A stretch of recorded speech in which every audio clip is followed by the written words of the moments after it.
Okay, I get asked a lot of questions about my table saw blades.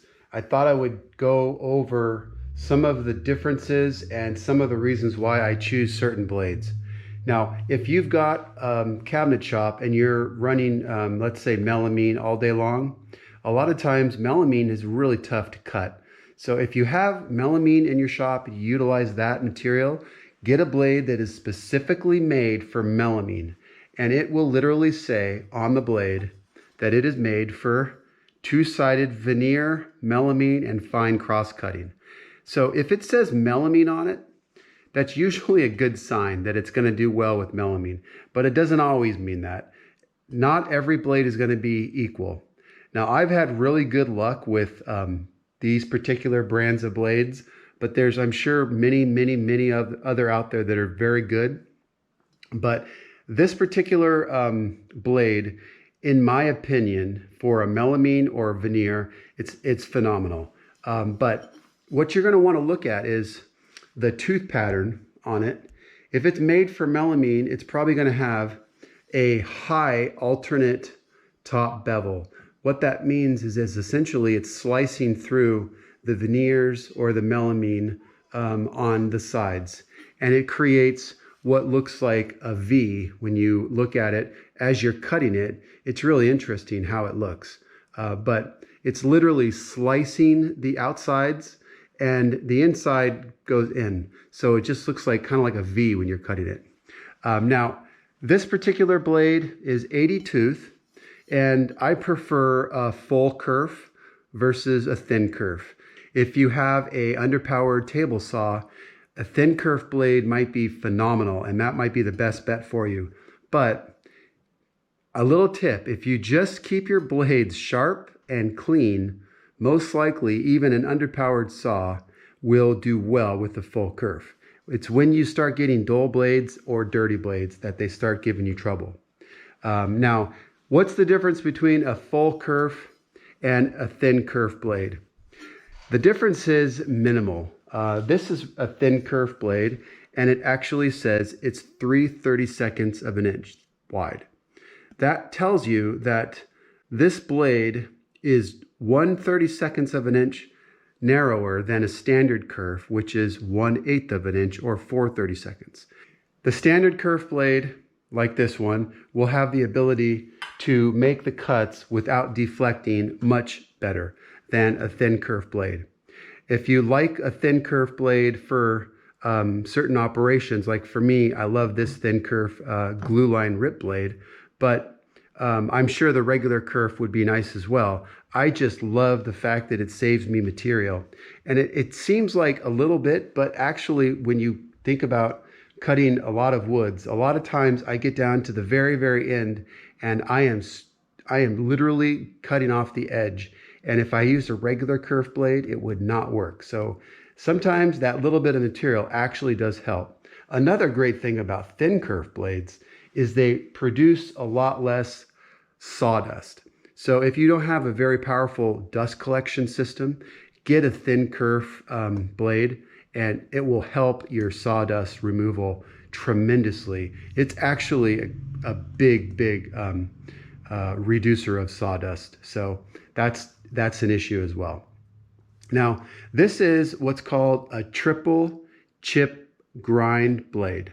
Okay, so it actually has a little bit of a different structure than the high alternate top bevel blade that this one did. This has more of a raker. It's like a scooper going in there, but then it also has this angled thing that allows it to cut nice clean edges. And actually this produces a phenomenal joint. So if you are looking for a blade, I know I have a video just on this particular blade, but if you're looking for a glue line rip or a rip blade that does just a great job with a lot of different things, I think this is actually a really good blade to have. So this would be my number one pick for ripping blades. And this is a 30 tooth, of course. The standard ripping blade would be a 24 tooth. So as you can see, it's got a little bit more teeth, and it has just a little bit more ability to produce a smooth finish versus a standard ripping blade. Now let me show you what, if you're using a lot of thick woods and you have the need for a good ripping blade, that's just, that's all it is. But it can do other things as well. Not very well at all, but it could certainly do some types of joinery because it does produce a flat bottom. This particular blade, this is a 20 tooth, and this thing will do amazing jobs on thick wood. So if you're cutting, anything over 1.5 inches thick, I would recommend using a blade like this. If you do want to cut thicker woods and you only have this blade, what I would recommend doing is using a stiffener. Now, if you put a stiffener on this blade, it'll actually help reduce the deflection if you were to have one, because it actually states rip wood up to 1 inches. Now, if you have a stiffener on it, it's going to allow you to have a little bit more rigidity like you would if it was a regular kerf. And I have absolutely no problem ripping thick stock with a stiffener. If you don't know what a stiffener is, let me show you. Okay, so I have several different ones, but they come in different sizes and different, manufacturers, all that good stuff. Now, this one here is an interesting one. This is actually a stiffener, but it's also a dampener. So this will actually take out some of the wine if your saw blade has wine in it.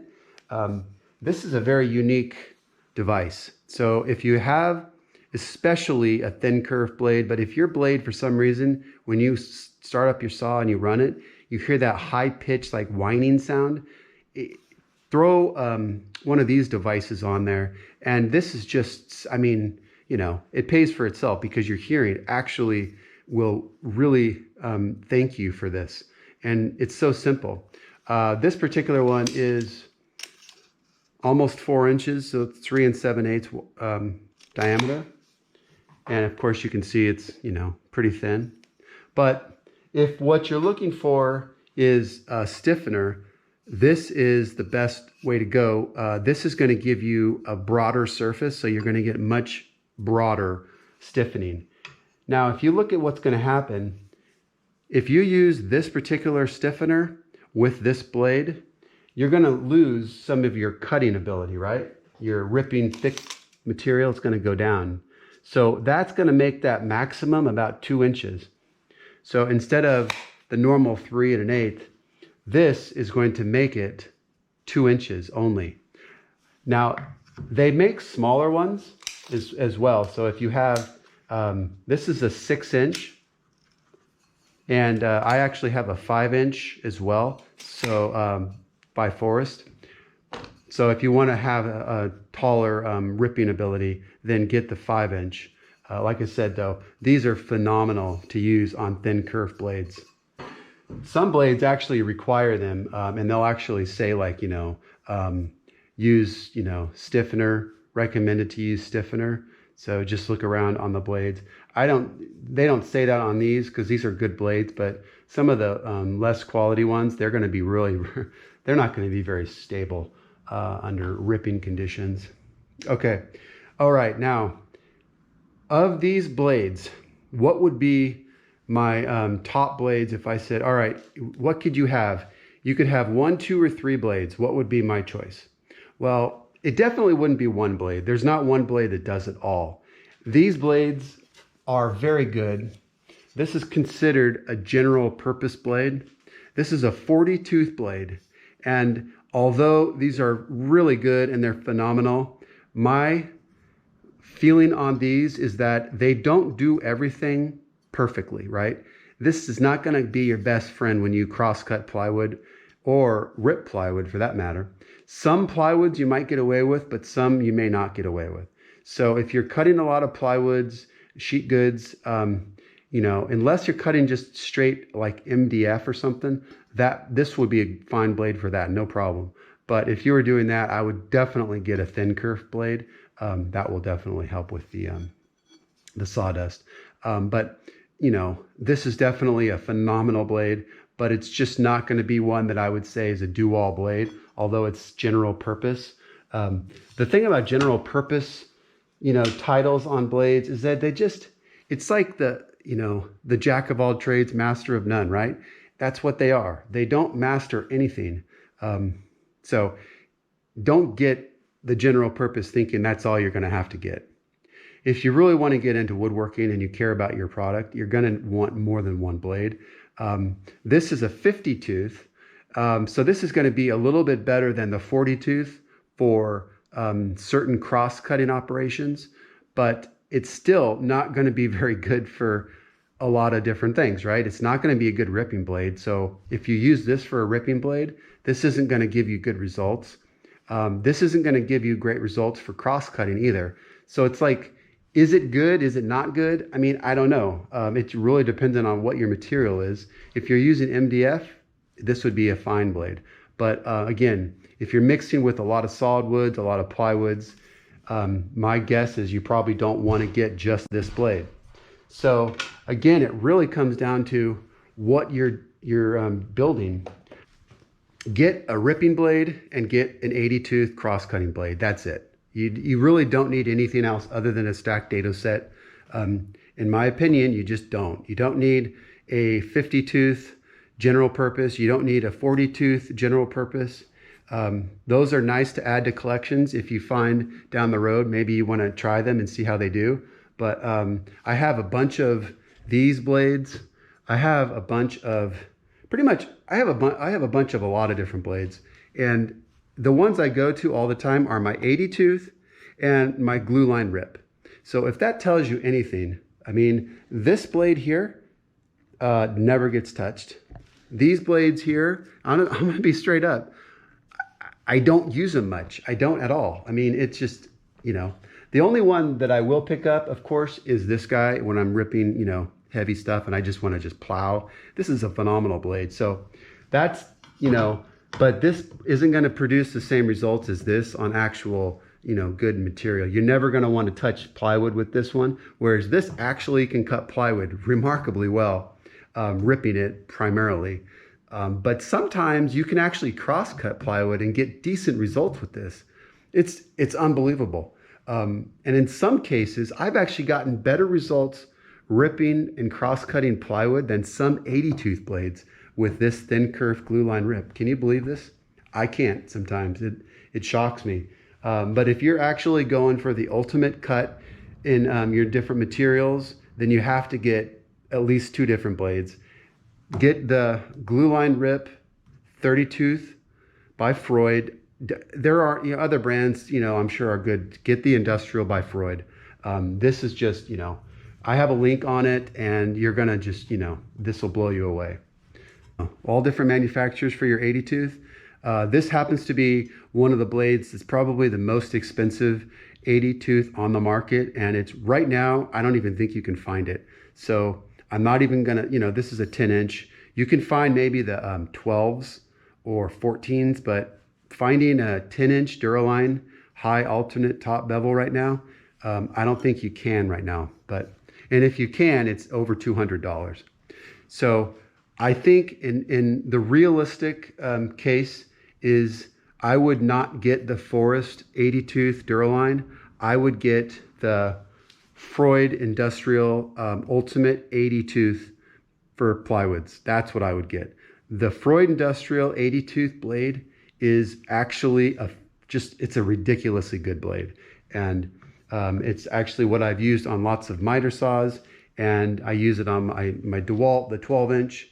Those blades are superior, and you are going to save a heap load of money by not buying this guy here. Now, they do make other ones. Forest makes other ones, but again, they're pretty expensive. The Freud, in my opinion, you're pretty much going to be blown away by the results and the cost of them. I mean, your sub for 10 inch blades, you are going to be under, I think, $80 for all the blades. So if it's a 80 tooth, I think it's right about that $75 mark, depending on where you buy it. This guy is going to be anywhere from 60. You might get it for 55, but probably up to like 70. So that's going to be, pretty good. I think it's really important that you take your mindset away from general purpose blades, thinking that they're going to be the end all be all. There's lots of people that do reviews on blades, magazines, and all sorts of stuff. These blades, although they get pretty decent results from any review you're going to read, I don't necessarily put a lot of stock in reviews I read because they might be looking for different stuff. I use these blades day in and day out, and this is off of real life experience, and I use these, all the time. So I can tell you firsthand what does good with what material. I don't have some, company telling me what to say. These companies aren't paying me. So, I could care less what they think. If I say that these blades aren't good, it doesn't really matter to me what they think. I just want to give you honest, answers as to, what these things can do. So think about this too. If you're getting thin kerf blades, always the issue is going to be the amount of sharpenings that you can do versus a standard kerf. Thin kerf's going to give you fewer sharpenings, but you're still going to get quite a few sharpenings, so it's not going to be a problem. But standard kerf's going to be a little bit bigger carbide, and you're going to be able to sharpen them a few more times. Make sure that you send it to a really good sharpener. Don't just, look in the yellow pages and go find the nearest sharpener, because they're not equal. So I had one sharpening company touch a blade a long time ago. I got it back, tried it out, and it was terrible. It was so bad. And I sent it to these guys to sharpen, and I'll never look back. So I always send my blades to this company to sharpen them. And, it takes a little more time, but you get a phenomenally sharp blade when you get it back. And they'll fix teeth and all that stuff. So it's really cool. But yeah, I hope I've answered every question that you guys have had. But if I haven't, just ask me in the comments. Please like and subscribe to my channel, and like this video. Give me a thumbs up and comment. The interaction really helps, and I really appreciate the feedback. So let me know what you guys want to see next. Would appreciate it. Tell me what you guys think about these blades and what your favorite blades are. All right. Thanks a lot. Bye-bye.